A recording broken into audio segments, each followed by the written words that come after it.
ទឹកចិត្តស្នេហាមាសថ្លៃឲ្យស្រងឲ្យខ្ពស់ទើបមានដំឡៃវាសនាស្រីនឹងជួបនិស្ស័យល្អបាន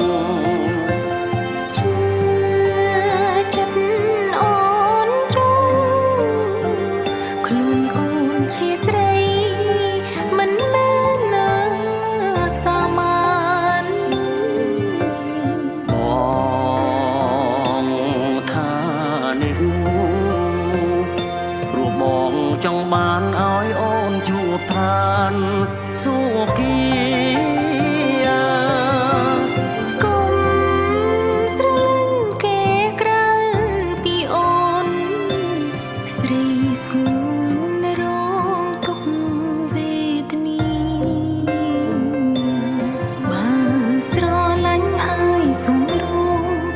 ចិត្តគ្នា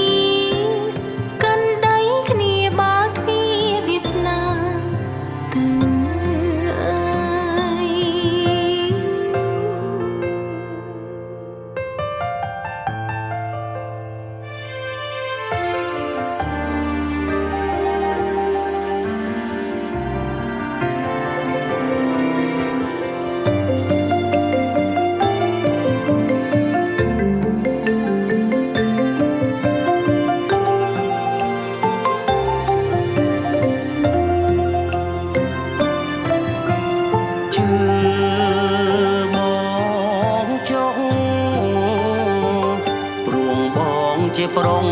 ខុសប្រុងសាមានអូនថានេះថាឲ្យចង់បានឲ្យជួបតែឋានសុគីកុំស្រឡាញ់គេក្រៅពីបងនួនល្អងមុខតែរងទុក្ខវេទនីបើស្រឡាញ់បងធ្នមពុំងារកាន់ដៃគ្នាបើកទ្វារវាសនាតទៅ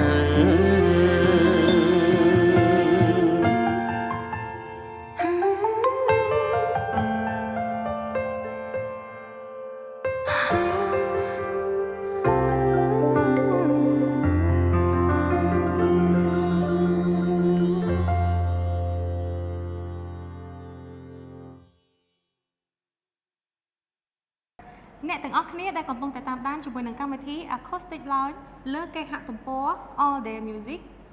សូមចុចលើពាក្យ Subscribe និង Like ដើម្បីទទួលបានមាតិកាថ្មីៗបន្តទៀត